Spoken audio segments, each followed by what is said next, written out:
Alright, hello again. This is Jeff Scott. I've been coming at you with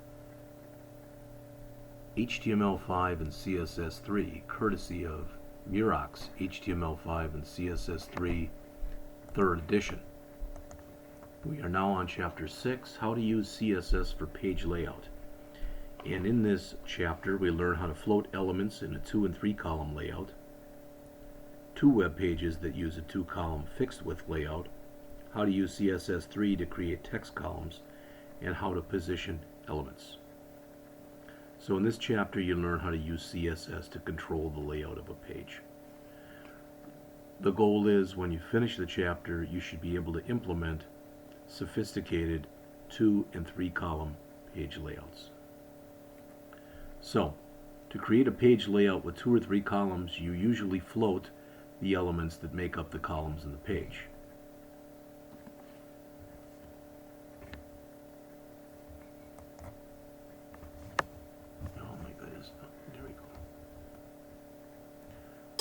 So, given an HTML document, create a CSS style sheet that uses floating to implement a fixed or fluid page layout, again in either a 2 or 3 column format with both header and footer. Describe the use of floating for page layout. Describe the use of the clear property in a CSS rule set. Distinguish between fixed and fluid page layout. Describe the CSS3 features for text columns. Describe absolute, relative, and fixed positioning. So, we've talked a little bit about this before, but the float property is a keyword that determines how an element is floated. The possible values, again, are none, which is the default, no floating, left, and right. Clear, the other property shown here, determines whether an element is cleared from flowing into the space left by a floated element. Again, the possible values are none, the default, left, right, or in this case you can also clear both. Now this example here shows the HTML for a web page that would have a sidebar in it, also known as an aside. So if we put that in and we put in the associated CSS that's there, it should look like this. So the aside is the luncheon starts 15 minutes after the lecture ends type of thing. So when you float an element to the right or left, the content that follows flows around it. When you use the float property for an element, you also need to set its width. To stop the floating before an element, use the clear property. Again, in this example that we just saw, if the clear property for the footer isn't set, its content will flow into the space beside the floated element. So you can have very weird effects if you don't set things up correctly. Here's a 2 column web page with fixed width columns. Now remember the difference between fixed and floating. With fixed, you use absolute values. Typically you use points or pixels, probably pixels.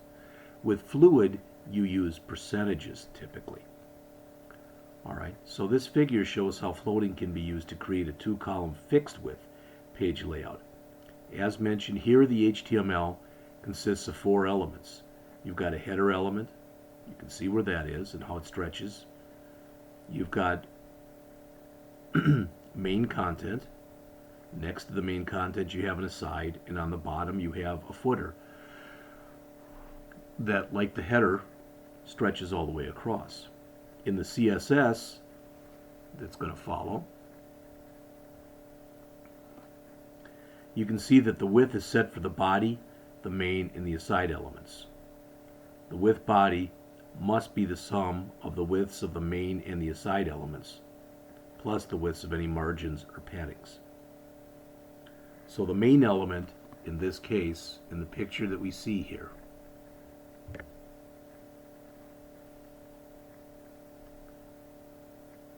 the main element is floated to the left and the aside is floated to the right. Then it doesn't matter whether the aside comes before or after the main in the HTML. Another alternative to doing that would be to float both the main element and the aside to the left but then the main element has to be coded before the aside element in the HTML, because of course otherwise they would be flipped.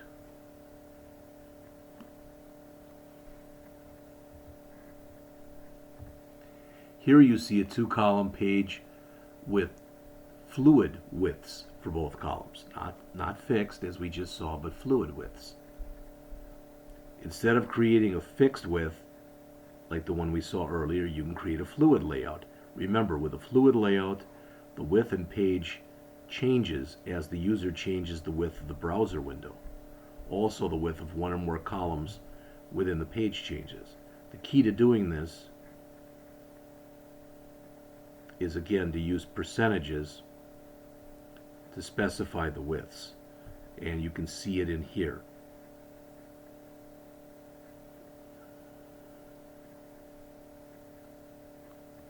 In this case, among other things, we've said the entire body should be 90%, which means there's 5% free over here and over here.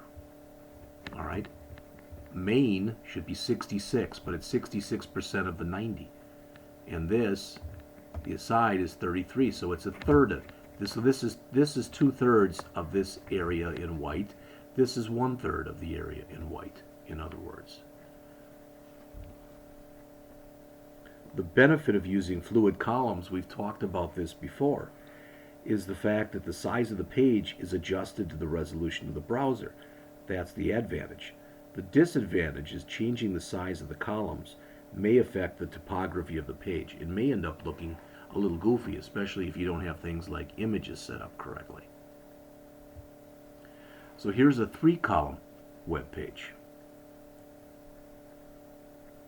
So this figure shows how to take floating to one more level. It's fixed width.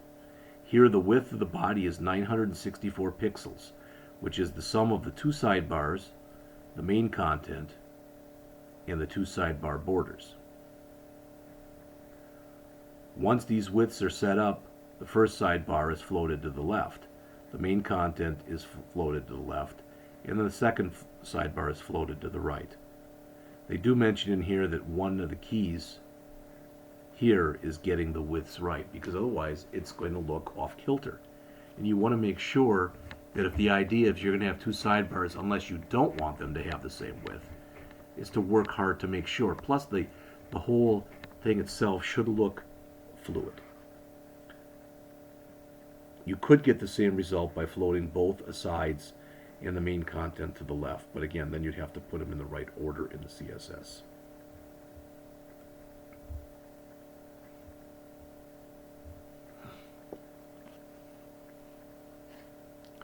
The next example here that you see on the screen, you're going to see 2 web pages that use a 2-column fixed width layout, and this is one of those examples.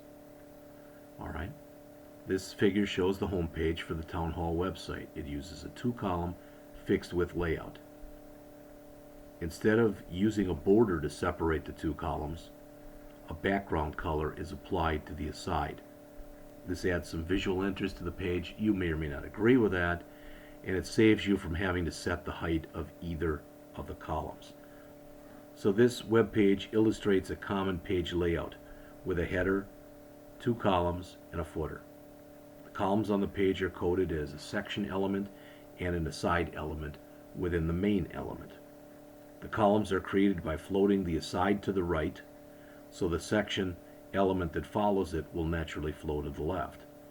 The image in the heading is floated to the left, so it appears to the left of the H2 and H3 elements that follow it. You see there's a bottom border that's applied to the header. A top border is applied to the footer. The page is formatted so these borders extend to the left and right borders of the body of the page. Rather than using a border to separate these 2 columns, the page uses again a background color for the aside. The associated HTML is shown on page 213,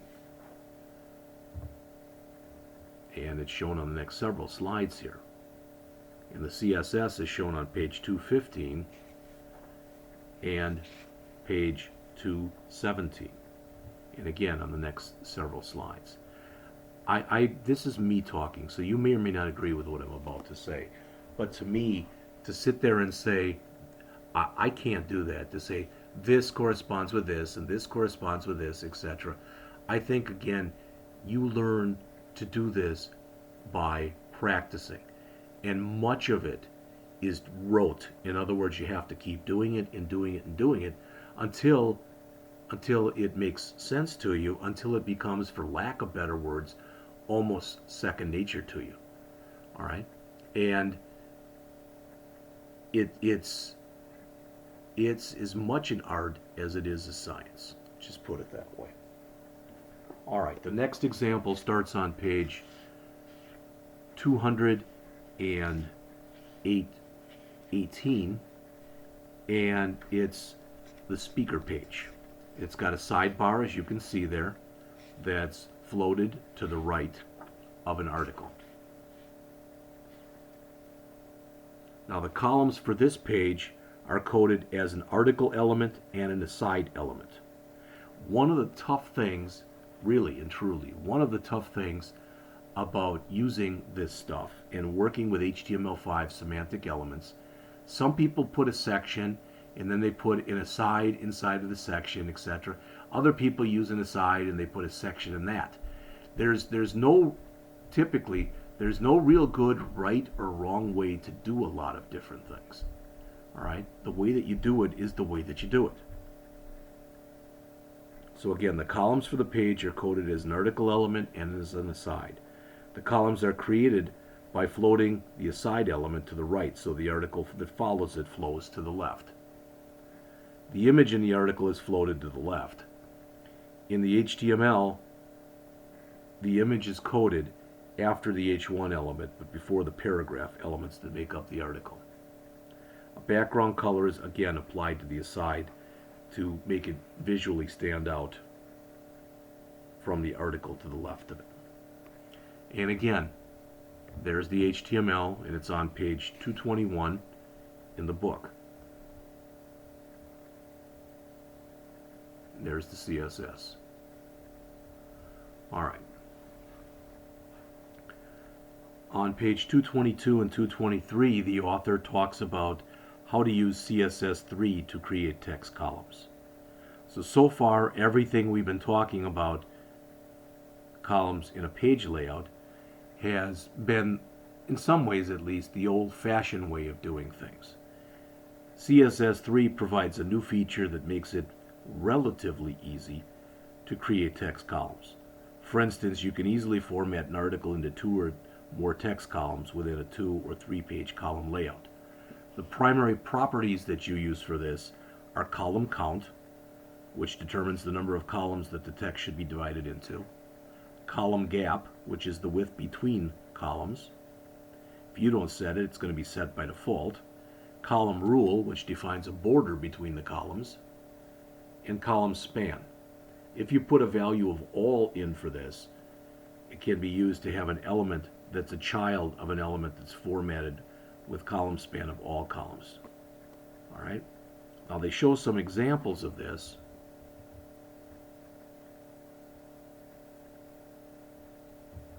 Right here. This example is 3 columns with 35 pixel gaps and 2 pixel rules in a browser window. As of this writing, only IE version 10 and above support these properties in their native form. Chrome, Safari, and Opera require the -WebKit- before them. Firefox, the -Moz-, but Firefox doesn't currently support the column span property. That's part of the problem that you're going to get with this. If you use too much stuff in here that's CSS3 compliant, you might find that it works really fine in one browser and it's not supported in another, and the way that it looks could be really indeterminate. If you want the heading of the article here to span the columns, you can code the HTML for the heading before the article. Then you don't have to use the column span property. If the columns become too narrow, though, it becomes hard to read.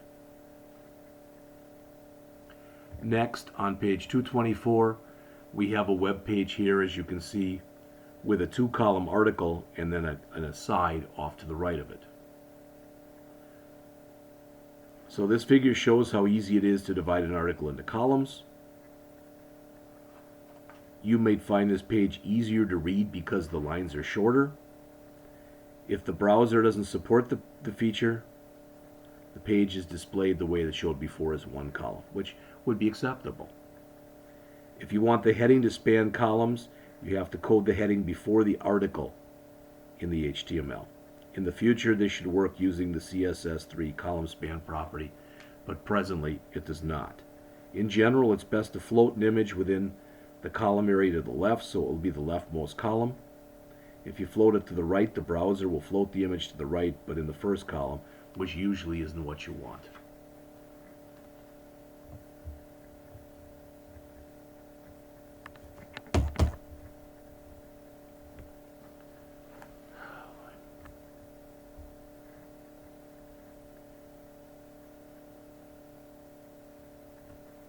All right.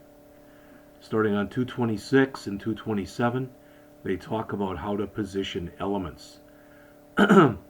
Although floating provides one way to create pages of 2 or more columns, all right, there are other positioning techniques.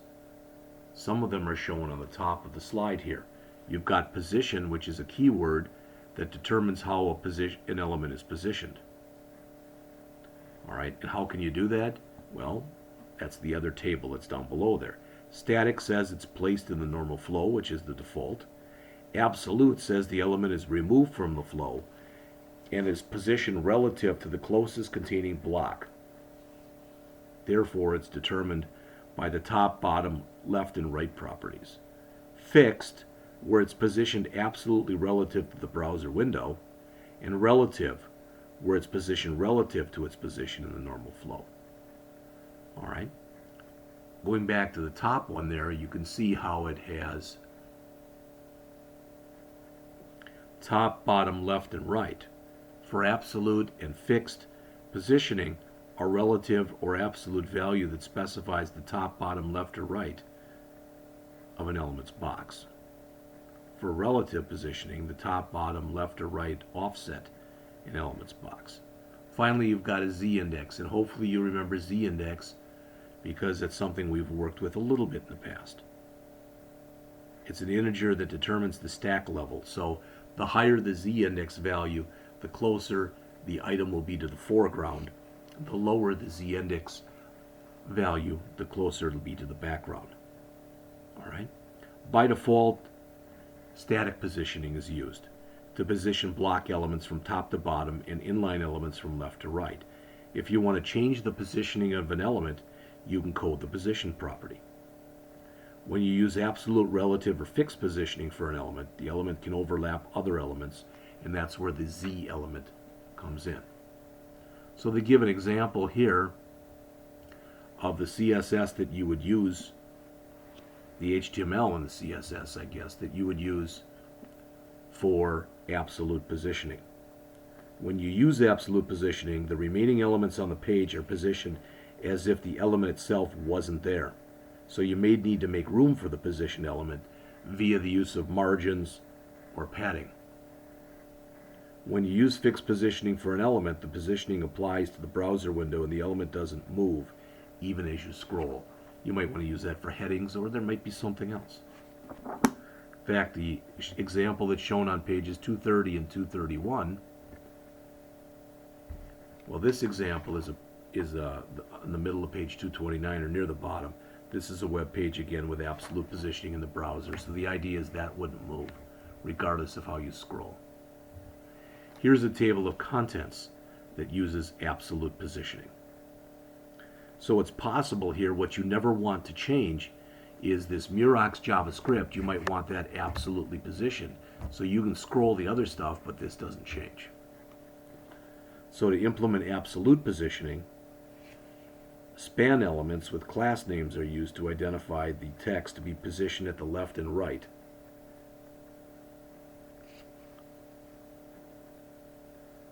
The text is positioned at the left and the page numbers are positioned at the right. H2 and H3 elements use relative positioning, but no positions are specified. And I think that pretty much is it for what's in the chapter. Again, the idea behind this chapter is you should be able to look at it and at least have a clue as far as how to develop 2 and 3 column layouts. Remember, there's a big difference between fixed and fluid, and again, that fixed use absolute values like points and pixels, and fluid uses a relative value, all right, like percentages. Okay, that should pretty much, I think at least, complete this chapter.